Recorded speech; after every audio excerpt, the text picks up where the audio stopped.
Paz do Senhor Jesus, povo de Deus, os irmãos da igreja, Avivamento Bíblico de Atibaia, Jardim Imperial, os irmãos que estiverem acompanhando essa live. Daqui a alguns minutos nós vamos começar a nossa escola bíblica dominical e vou convidar você a meditar com a gente uma porção aí da palavra de Deus. Nesse domingo abençoado, o céu claro, aqui em Atibaia, um dia ensolarado. Espero que as bênçãos de Deus estejam na sua casa, na sua vida, nessa parte da manhã, em nome de Jesus Cristo. Não somente nessa parte da manhã, mas ao decorrer de todo esse domingo. Que você tenha um domingo abençoado. Eu vou aguardar alguns irmãos entrarem já na live para dar início à escola dominical.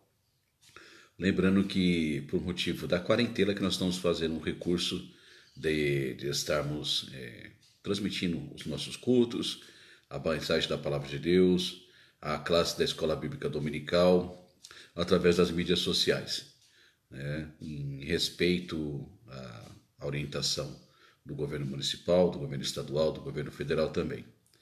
Pastor Moisés já entrou, tem alguns irmãozinhos que estão dando já uma espécie de joinha, e dentro de alguns minutos nós vamos começar a nossa Escola Bíblica, amém? Gisele, paz do Senhor, bom dia, Gi. Deus abençoe sua vida. Amém. Eu acredito que os irmãos já estão entrando. Enquanto os irmãos vão fazendo o acesso aí para a mídia social, nós vamos fazer uma oração. Uma oração em nome do Senhor Jesus Cristo. Amém? Feche seus olhos, inclina sua cabeça. E se você concordar, eu vou pedir para que a bênção de Deus entre dentro da sua casa em nome de Jesus. Pai querido, em nome de teu Filho Jesus Cristo, primeiro eu peço perdão dos meus pecados, das minhas transgressões, das minhas faltas, das minhas falhas. E peço que o Senhor me lave das minhas impurezas, Senhor, das minhas iniquidades, das minhas prevaricações, Senhor. Em nome de teu Filho Jesus, distancia de mim, Senhor, eu dos meus pecados, afasta, Senhor, em nome de teu Filho Jesus Cristo. E querido Espírito Santo de Deus, quero pedir tua graça, tua misericórdia, não somente para ministrar esta aula, Senhor, mas para que eu também possa compreender a palavra do Senhor. E aprendendo a palavra do Senhor e compreendendo ela, eu posso atender e obedecer a tua vontade. Por isso eu quero te pedir, querido Espírito Santo de Deus, nesta manhã, em nome de Jesus, preside esta aula. Preside esta aula, mas também preside o nosso entendimento. Leva-nos a conhecer as verdades que estão, Senhor meu Deus, expressas na palavra do Senhor. O Senhor escreveu essa palavra. O Senhor venha nos ensinar esta manhã. Nós te convidamos em nome de Jesus Cristo, a todos nós. E eu quero te pedir, querido Deus, em nome de teu Filho Jesus, que a bênção do Senhor possa entrar no lar daquele teu filho, daquela tua filha, que estiver ao alcance desta voz, para a glória do nome santo, seja no lar, seja no serviço, seja dentro de casa. Ó Senhor Deus, que a bênção do Senhor possa chegar a este lar, para a glória do teu nome santo. Que essa bênção seja manifestada em saúde e proteção e provisão, Senhor, e intervenção poderosa de tuas mãos abençoadoras. Ó Senhor Deus, para a glória do teu nome santo, Senhor, em suprir a necessidade dos teus filhos, em todos os aspectos da vida deles, ó Pai, em nome do teu Filho Jesus Cristo, e que acima de tudo, Senhor, haja a paz de nosso Senhor Jesus Cristo reinando em cada lar, para a glória do teu nome que é santo e soberano, Senhor Rei da glória. Senhor meu Deus, aonde adentraste a voz, meu Senhor amado, junto com o ensino da tua palavra, entre também o teu reino, Senhor. O reino dos céus possa fazer morada dentro da residência de cada um dos teus filhos e filhas, ó Senhor. O reino das trevas possa ir para trás e de marcha ré, ó Senhor Deus, e o Senhor possa implementar o reino poderoso do Senhor em cada vida, em cada lar, para a glória do teu nome que é santo, Senhor. Nesta manhã nós te pedimos, venha o teu reino e faça-se tua vontade, em nome de Jesus Cristo Nazareno. Ó Deus soberano, grande é teu nome, santo é teu poder. Querido amigo do caminho de Emaús, Venha nos ensinar o que de ti está escrito nessa sagrada escritura. Venha fazer arder os nossos corações e abrir o nosso entendimento. Jesus ressurreto, obrigado, Senhor. Muito obrigado. Amém. Glória a Deus. Louvado seja o nome do Senhor. Amém. Glória ao nome do Senhor. Aleluia ao nome do Senhor. Glória ao teu nome, Senhor. Maravilha, Jesus. Glória ao teu nome, Senhor. Na Escola Bíblica Dominical, nós estudamos a Bíblia com um apoio, com a ajuda da nossa revista, a revista Avivamento Bíblico. Nós estamos aqui vendo as parábolas do reino, a revista de edição número 26. E eu convido você a abrir aí na página 30 da revista. Nós vamos estar meditando na Palavra de Deus. A revista da Escola Dominical nos ajuda a entendermos melhor. É um roteiro para um melhor entendimento das Sagradas Escrituras, mas o nosso estudo é bíblico. Portanto, eu peço a gentileza de você abrir a sua Bíblia em Mateus capítulo 13. Amém? Gisele falou para dar uma ceninha aqui para o Igor. Igor, paz do Senhor Jesus, irmão. Mateus capítulo 13. Nós vamos ler o versículo 33. Versículo 33 de Mateus 13. Vamos lá? Diz assim a palavra do Senhor nosso Deus. Outra parábola lhes disse: o reino dos céus é semelhante ao fermento que uma mulher toma e introduz em 3 medidas de farinha, até que tudo esteja levedado, ou, em algumas traduções, fermentado. Amém? Nós vimos na lição anterior a respeito do grão de mostarda. E o grão de mostarda é um pequenininho caroço, se transforma numa grande árvore. É uma coisa desproporcional, foi comparado com o começo do reino de Deus, a implementação do reino de Deus. Começou pequenininho e cresceu. Me perdoe, caiu aqui o suporte. Me perdoe. E cresceu e se tornou aí uma grande árvore. Nós vimos aí a parábola do grão de mostarda. Bom, e hoje nós vamos ver a respeito do grão de fermento. E o grão de fermento a medida de fermento. A medida de fermento, lá na página 30, na parte superior da revista, diz assim: o fermento. A parábola do fermento incorpora a mesma verdade básica que é encontrada na parábola do grão de mostarda, que o reino de Deus, que um dia dominará toda a terra, penetrou no mundo de um modo que é difícil percepção. A interpretação que mais se mostra adequada ao ambiente histórico do ministério de Jesus não é a única, mas a interpretação que mais se mostra adequada ao ambiente histórico do ministério de Jesus é aquela que considera que a verdade central da parábola resiste no contraste entre o absurdamente pequena quantidade de fermento e a grande massa de farinha levedada.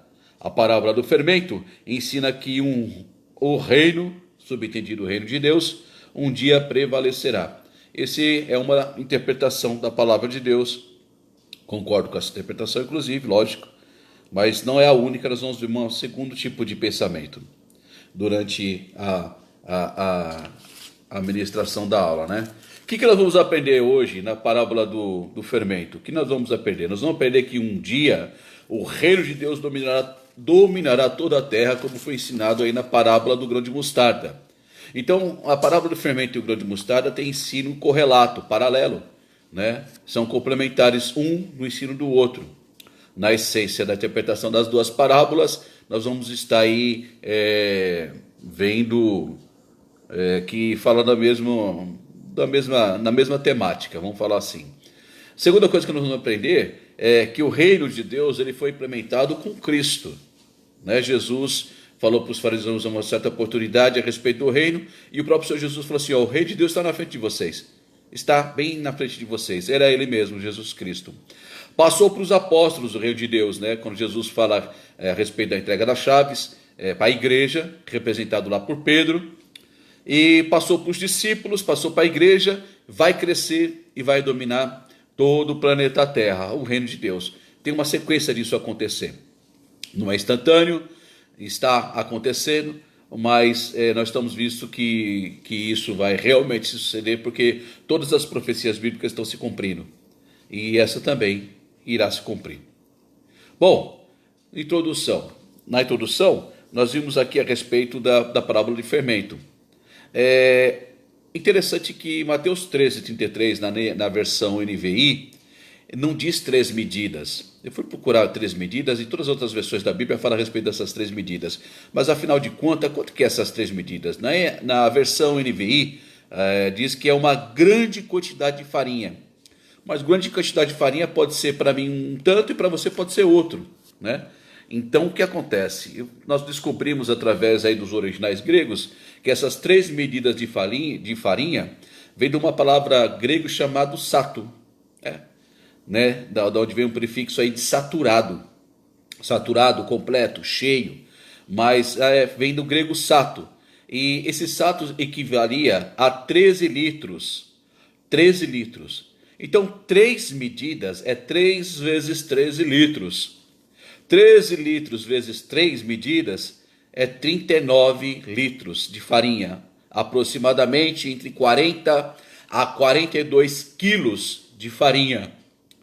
40 a 42 quilos de farinha. Você, irmã, que está acostumada a fazer pão caseiro, também alguns irmãos que fazem pão caseiro, imagina aí 40 quilos de farinha à sua disposição para fazer o seu pão caseiro. Essa era a quantidade de farinha desta parábola, 40 quilos de farinha. Então o que acontece? O resultado, qual que é o resultado? O resultado é que, mesmo sendo tão pouco fermento perante tão grande quantidade de farinha, a massa fica toda levedada. Mateus 13:33 diz que a mulher ela introduz na massa, a massa está pronta, já está batida a massa, dos 40 quilos de farinha já está batido, já preparado. Faltava acrescentar o fermento, e a mulher introduz um pouco desse fermento, e ao introduzir um pouco desse fermento, todos os 40 e poucos quilos de farinha ficam fermentados. Essa que é a grande verdade, né? O que nós vamos ter aqui nessa parábola de Mateus 13, nós vamos ter aqui 2 entendimentos. Esses 2 entendimentos não são antagônicos, não são contradizentes, não são opostos. No meu entender, os 2 entendimentos que nós vamos ter dessa parábola, eles são complementares. Ele complementa um entendimento, um pensamento complementa o entendimento do outro, e assim vice-versa. O que acontece, queridos? Em nome de Jesus, eu quero entender que a parábola aí do fermento, nós vamos ter aí 2 pensamentos principais. Qual que é o primeiro pensamento principal? Irmãos, a Bíblia explica a Bíblia. Essa é uma grande verdade. Aliás, é uma base para você fazer uma interpretação bíblica, é que um texto bíblico é explicado por outro texto bíblico. Se você isolar o ensinamento de um texto bíblico que não tiver respaldo, nem uma espécie de ensino correlato, paralelo, em nenhuma outra parte da Escritura, não é um ensino bíblico. É uma parte isolada da Bíblia. E é perigoso isso. Então, qual que é o princípio de você interpretar a palavra de Deus, a Bíblia? É que a Bíblia explica a Bíblia. Porque a Bíblia fala de um tema só: Jesus Cristo, nosso Senhor e Salvador. Esse é o tema central da Bíblia. Para você entender os mistérios da palavra de Deus, você tem que compreender que a Bíblia explica a Bíblia. Então vamos lá. Se a gente usarmos como comparação a parábola do joio e do trigo, e se a gente usar como comparação, como elemento comparativo, a parábola do semeador, a gente vai ter um primeiro pensamento, ou um primeiro entendimento. Nós vamos entender que a parábola do fermento fala que a igreja vai crescer muito, mas que infelizmente vai crescer com uma mistura, uma massa fermentada, uma mistura de mal e uma mistura de bem. Porque é isso que é ensinado na parábola do joio e do trigo. Porque foi isso que foi ensinado na parábola do semeador. Então, se a gente fazer uma comparação, a parábola do fermento com a palavra do joio e do trigo, nós vamos entender que o reino de Deus vai crescer muito, a igreja vai crescer muito, mas vai ser uma massa misturada, o mal com o bem. Há algum tempo atrás, o meu coração estava, há uns 2 ou 3 anos atrás, eu tive uma experiência tremenda com o Senhor. Eu queria compartilhar com você, se você me permitir, é claro. Eu estava com o coração muito, mas muito entristecido, estava fechando meu coração, estava embrutecendo meu coração de ver algumas igrejas que estavam fazendo práticas que não tinha nenhum respaldo pela palavra de Deus. E eu não falava com a boca, mas no meu coração, eu não ousava falar com a boca, mas no meu coração eu falava: Senhor, o Senhor não está vendo isso? Senhor, até quando o Senhor vai permitir que esses homens enganem as pessoas, arrancando dinheiro das pessoas, prometendo curas através de ofertas financeiras? Senhor, até quando o Senhor vai permitir que eles vendam pedaço de giz ungido, vassoura ungida, sal ungido, água que vem da torneira como se fosse lá do Rio Jordão, e vendendo aos incautos, vendendo pano de saco a 120, 90 reais, para as pessoas se vestirem, rosas? Até quando, Senhor? Até quando?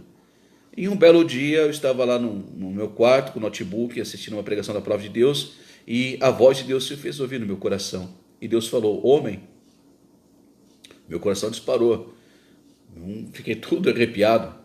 E Deus falou comigo: homem, tu não soubeste administrar a tua própria vida. E eu fiquei sentado na cama, meu coração disparou, veio parar aqui na garganta. Homem, queres tu ensinar a mim como eu devo administrar a minha igreja? Eu já dobrei o joelho e comecei a pedir perdão a Deus, e Deus continuou a falar. E Deus falou comigo: eu criei e sustento o universo inteiro, e todas essas coisas eu estou vendo. E eu comecei já a pedir perdão para Deus, chorando. E Deus complementou e falou assim: saibas tu, homem, que no tempo certo trarei todas essas coisas a juízo. Encostei minha testa no chão e comecei a clamar o perdão de Deus. Senhor, tu és conhecedor e sabedor de todas as coisas. Em tuas mãos está todo o domínio. E ainda que o mal esteja misturado com o bem dentro da igreja, eu confiarei no Senhor. Oh, meu querido, a massa é levedada. A massa é levedada.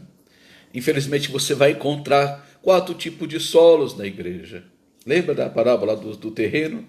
Dos 4 tipos de solos, você que vê na escola dominical, você lembra desse ensino? Nós vamos encontrar coisas, queridos. Vai estar misturado na igreja, sim. A massa é levedada. Nesse primeiro entendimento, eu quero que você tenha uma certeza no seu coração.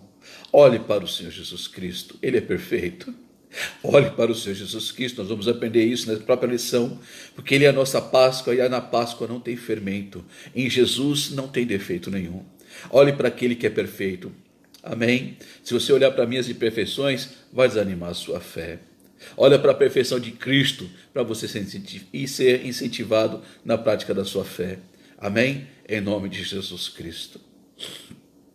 Então, nesse primeiro entendimento, nós vamos entender que a massa levedada, que é a igreja, tem um aspecto de mistura de mal com o bem. Por que razão? Porque na Bíblia inteira, o fermento é utilizado de uma maneira negativa. Por exemplo, abra comigo sua Bíblia, por favor, em Levíticos capítulo 2, versículo 11. Levíticos capítulo 2, versículo 11.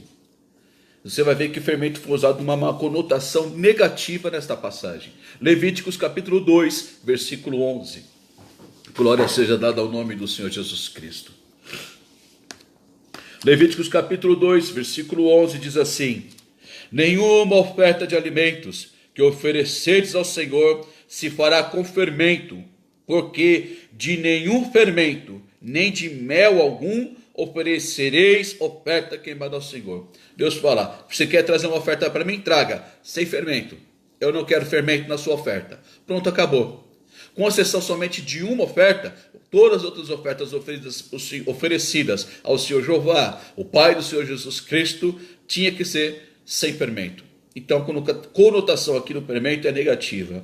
Lá em Êxodos capítulo 12, volta um pouquinho para trás, Êxodos capítulo 12, versículo 15, livro de Êxodos, capítulo 12, versículo 15, diz assim: louvado seja o nome do Senhor. Êxodo 12, 15. Aí vai falar a respeito da Páscoa. 7 dias comereis pães ázimos. A palavra ázimo quer dizer sem fermento. 7 dias comereis pães ázimos. Ao primeiro dia tirareis o fermento das vossas casas. Ao primeiro dia, vou repetir, tirareis o fermento das vossas casas. Porque qualquer que comer pão levedado, desde o primeiro dia até o 7º dia, aquela alma será cortada de Israel. Então veja só, foi proibido terminantemente o uso do fermento da Páscoa. Aí eu não vou ler todos os outros versículos, são mais de 11 versículos que falam a respeito disso no Antigo Testamento, queridos. Então o fermento, ele é usado de uma maneira negativa no Antigo Testamento. Aí você deve perguntar, mas irmão Nilson, e no Novo Testamento? Nós estamos na égide do Novo Testamento, debaixo da graça, na época da graça? Sim, concordo. Porém, no Novo Testamento também fala a respeito do fermento e não fala de uma maneira positiva. Fala de uma maneira de conotação negativa, como, por exemplo, em Mateus capítulo 16, livro de Mateus, capítulo 16, versículo 6, 11 e 12. Mateus capítulo 16, versículo 6, 11 e 12, diz assim, Jesus falando: e Jesus disse-lhes: adverti e acautelai-vos do fermento dos fariseus e saduceus. Versículo 11: como não compreendestes que não vos falei a respeito do pão, mas que vos guardastes do fermento dos fariseus e saduceus? Versículo 12: então compreenderam que não disseram que se guardasse do fermento do pão, mas da doutrina dos fariseus. Ainda que o Senhor Jesus Cristo não está falando do fermento biológico, aquele fermento mesmo, real, de introduzir na massa, Jesus comparou a doutrina dos fariseus e dos saduceus como elemento fermento. Então é utilizado de uma maneira negativa, de hipocrisia, de falsidade, de aparências externas, não da essência, não do coração, como os fariseus e saduceus assim era. Uma capa de religiosidade, tentando disfarçar um coração endurecido, um coração impenitente, um coração sem misericórdia e sem amor, sem a graça de Deus. Uma religião pura, vamos falar assim, mas que não tinha a essência do amor. Pessoas que justificavam a si própria com os seus atos, eles davam dízimos, eles davam o dízimo do cominho, da hortelã, do coentro, eles obedeciam uma risca à lei, na verdade, eles coavam um mosquito, mas engoliam um camelo inteiro. Assim eram os fariseus e saduceus, e Jesus falou para os seus discípulos: esse fermento é ruim, cuidado com esse fermento. Se entrar esse fermento no grupo de vocês, que era a igreja incipiente, que estava começando naquela época, vai estragar a igreja, vai contaminar todo o rebanho. Cuidado com esse fermento, Jesus falou para os apóstolos, para os discípulos deles naquela ocasião, o fermento dos fariseus e saduceus. Amém? Lá em 1 Coríntios, eu quero ler com você ainda, 1 Coríntios capítulo 5, aqui o apóstolo Paulo, magistralmente e de uma maneira inspirada por Deus, e de uma maneira muito lúcida, ele faz uma ligação direta entre Antigo Testamento e Novo Testamento, em 1 Coríntios capítulo 5, versículo 6 e versículo 8, de uma tal maneira que nós conseguimos ter uma percepção maior daquilo que Deus quer nos ensinar pela parábola do fermento, de Mateus 13, 33. Nós estamos agora em 1 Coríntios capítulo 5, versículo 6, versículo 7, versículo 8. Primeira carta do apóstolo Paulo aos Coríntios, capítulo 5, versículo 6, 7 e 8, diz assim: não é boa a vossa vanglória, ou a vossa jactância, ou a vossa soberba, dependendo da sua tradução. Não é boa a vossa vanglória. Não sabeis que um pouco de fermento faz levedar toda a massa? Um pouco de fermento leveda toda a massa. Aí o apóstolo Paulo, ele começa a sair do Antigo Testamento e faz um elo de ligação com o Novo Testamento da seguinte maneira: purificai-vos, pois, do fermento velho, para que sejais uma nova massa, assim como estáis sem fermento, porque Cristo, nossa Páscoa, Antigo Testamento, foi sacrificado por nós, Novo Testamento. Aleluias! Oh, glória, glória, glória a Deus! Oh, maravilhoso Deus! Santo é o nome do Senhor. Esse é o mistério do Senhor sobre nossas vidas.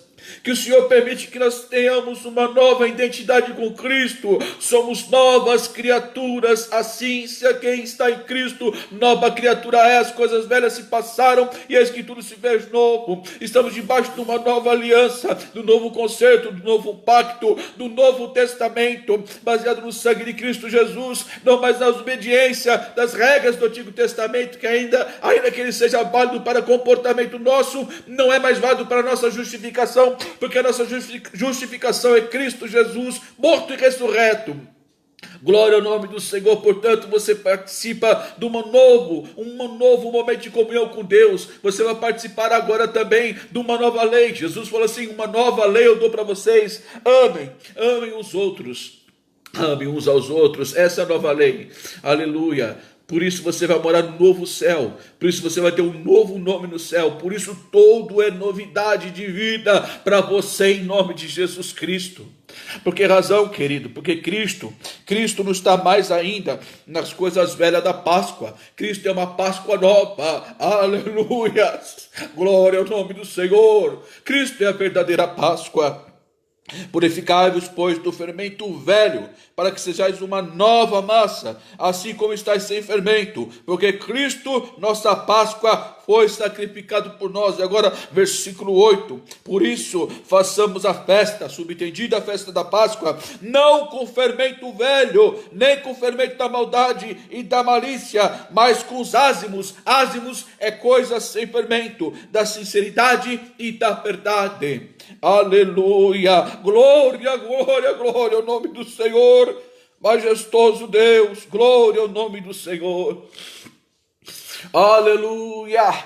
E esse é o interesse de Deus, que você seja uma nova massa, sem fermento, sem as coisas negativas na sua vida. Glória ao nome do Senhor Jesus Cristo, glória ao nome do Senhor Jesus Cristo. Um pouco de fermento leveda toda a massa, como está escrito em Gálatas capítulo 5, versículo 9, confira aí na sua casa, abra sua Bíblia, Gálatas capítulo 5, versículo 9, um pouco de fermento, ele leveda toda a massa. Então, no nosso primeiro entendimento da parábola do fermento, a igreja cresceria com a mistura do mal e do bem, como o joio e o trigo ia crescer junto, os dois iam crescer juntos, joio e trigo. Se lembra dessa parábola que nós estudamos domingos anteriores? E agora a igreja, uma massa levedada, vai ter um mal e bem misturado na igreja. Isso é um ponto de escândalo entre as pessoas que não conhecem a verdade da palavra de Deus. Eles falam: mas Cicrano vai na igreja e tem esse comportamento, mas Beltrano vai na igreja e tem esse comportamento. Isso acaba sendo escândalo para as pessoas que não conhecem os ensinos da palavra de Deus. Mas ao meditar na parábola do fermento, longe de mim justificar qualquer atitude errada de qualquer crente ou cristão, mas de qualquer maneira, o Senhor já tinha nos advertido que haveria uma mistura de mal e bem no meio da igreja. Esse é o primeiro entendimento, amém? Mas como eu disse, não é o único entendimento. Como eu falei para os irmãos, tem um segundo pensamento a respeito dessa parábola, que não são antagônicos, não são opostos, não são contraditórios nem contradizentes, mas no meu entender, eles são complementares. E o segundo pensamento, o segundo entendimento, é que assim como o grão de mostarda, pequenininho, os irmãos lembram? 2 milímetros, no tamanho da ponta da esfera da caneta Bic. E assim como o grão de mostarda se transformou numa grande árvore, cresceu muito, assim também, esse é o segundo entendimento da palavra do fermento, assim também o fermento fez crescer aquela massa. Então, repare, se você tem um pouquinho de 200 gramas ou 300 gramas de massa de pão e introduz um pouco de fermento, você quase faz um pão enorme com aquilo. Imagina você tendo 40 quilos de farinha. Perdão, queridos, o apoio aqui está caindo, perdão. 40 quilos de farinha. O que eu quero dizer com isso? Quero dizer que, nesse segundo entendimento, o grão de mostarda, assim como o grão de mostarda cresceu e se transformou em uma árvore grande e representou o reino de Deus e as pessoas que procuravam abrigo no reino de Deus. Nesse segundo entendimento da parábola do fermento, a massa é levedada e ela cresce absurdamente grande e cresce de uma maneira misteriosa, porque até hoje fica difícil nós compreendermos como é o processo que faz a massa crescer. Nós sabemos que introduzimos o fermento e a massa cresce. Como isso acontece é que é difícil de explicar, né? Os químicos aí de plantão e as pessoas que entendem disso podem explicar depois. Mas para mim é um mistério, né? Você introduz, daqui a pouco cresce a massa de pão. A parábola do fermento ela é utilizada para explicar então esse crescimento grande da igreja. A igreja tinha tudo para dar errado. Então, vamos rasgar mesmo? Vamos falar rasgado? Aquele grupo de 12 que Jesus escolheu, em primeiro lugar, eles não eram unidos, queridos, não era. Por diversas vezes a Bíblia diz que os apóstolos discutiam entre eles. Tinha desentendimento. Por diversas vezes a Bíblia não esconde. Por isso que a Bíblia é a palavra de Deus inspirada. Porque a Bíblia, ela não esconde os defeitos dos seus heróis. Qualquer livro que você for escrever que vai falar a respeito de um herói que você admira muito, você vai ter a tendência de escrever somente sobre as qualidades dessa pessoa que você admira. E vai ter a tendência de esconder os defeitos, não é verdade? A Bíblia não faz isso. A Bíblia não esconde os defeitos dos seus maiores heróis. Nem Moisés, nem Abraão, nem Jacó, nem Davi. A Bíblia não esconde os defeitos dos seus heróis. A Bíblia não esconde os defeitos dos apóstolos. Não escondeu, eles tiveram vários defeitos. Era um grupo que tinha tudo para dar errado e deu certo. Aleluia. Tinha tudo para acabar logo no começo e está perpetuado até agora. Aleluia, aleluia, glória ao nome do Senhor e ao Cordeiro, glória ao nome do Senhor e ao Cordeiro, aleluias. Nós entendemos então a parábola do fermento nesse segundo pensamento, de que o reino de Deus manifestado pela igreja cresce muito, e que o reino de Deus manifestado pela igreja, ele influencia positivamente a sociedade. Aliás, as maiores conquistas que tiveram de ordem social em toda a humanidade se devem muito pela atividade da igreja no meio da sociedade, pelo ativismo da igreja no meio da sociedade. Aleluia. Nesse segundo pensamento, nós vamos ver que a igreja realmente vai cobrir toda a face da terra, como está profetizado: goteje a minha doutrina e cubra toda a face da terra, como está profetizado em Daniel: a pedra que cresceu e cobriu toda a face da terra, e a pedra é Cristo, e o representante de Cristo é a igreja do Senhor. Amém? Como é que a gente vai conciliar esses dois pensamentos então, queridos? Eles não são antagônicos, eles não são contradizentes, eles não são opostos, no meu entendimento, no meu humilde entendimento. Mas como é que a gente vai conciliar então esses dois pensamentos, essas duas maneiras de interpretar a parábola do fermento? Bom, se a gente entender o primeiro entendimento como ação da igreja, enquanto estiver aqui aqui na terra, facilita isso, facilita. A gente entende que a igreja, ela vai crescer e vai ter uma ação poderosa na terra, né? Nós também podemos entender que a igreja vai manifestar o reino de Deus, vai manifestar no reino de Deus até a inauguração do reino milenar de Cristo. Então a igreja está manifestando o reino de Deus.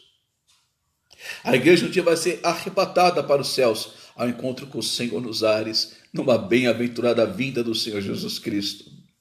Jesus volta depois para inaugurar o seu reino milenal. Ele não volta sozinho, ele volta com a miríade dos seus anjos e com seus escolhidos, e reinaremos com ele. Continuaremos o reino de Deus. Haverá um completo reino de Deus. Então, esses dois pensamentos não são desassociados, eles são complementares. Nós conseguimos entender que, apesar da igreja hoje ser uma massa levedada, mistura do bem e do mal, ela ainda assim representa o reino de Deus. Aleluia. E cresce. E ninguém impede o crescimento da igreja. E as portas do inferno não prevalecem contra a igreja. Aleluia!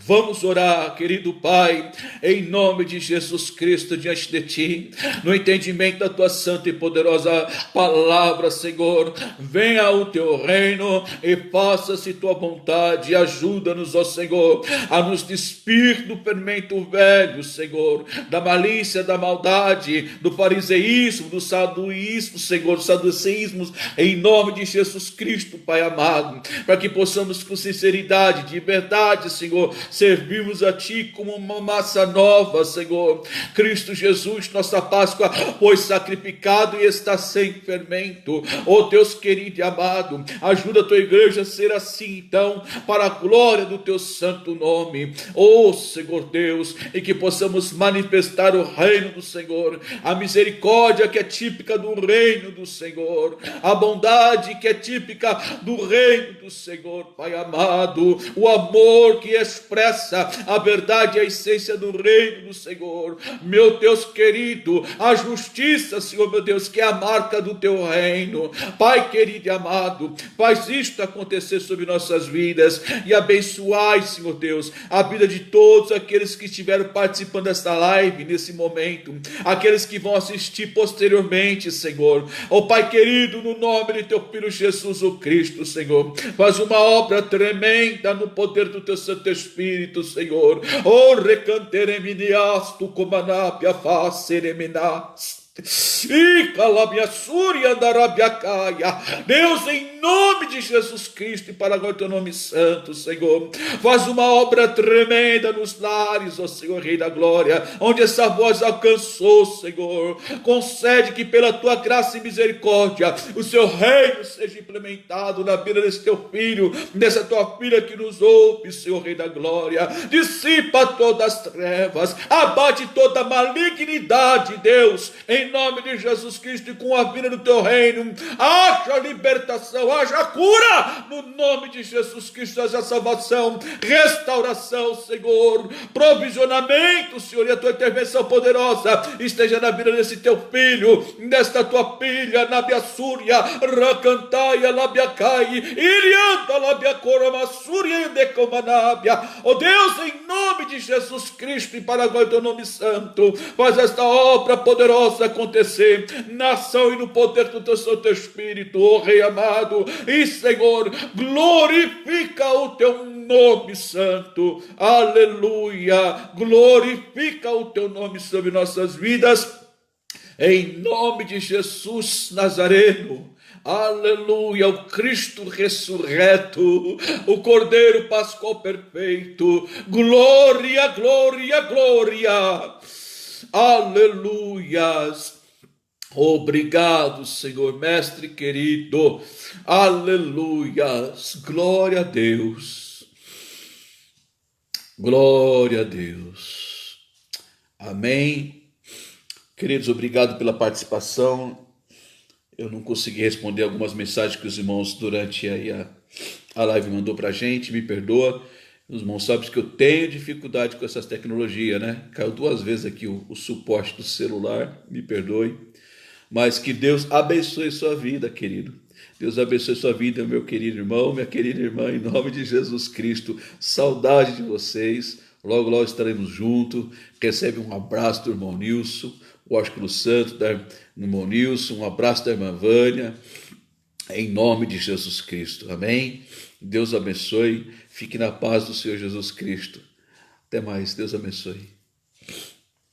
Glória a Deus. Glória ao nome do Senhor.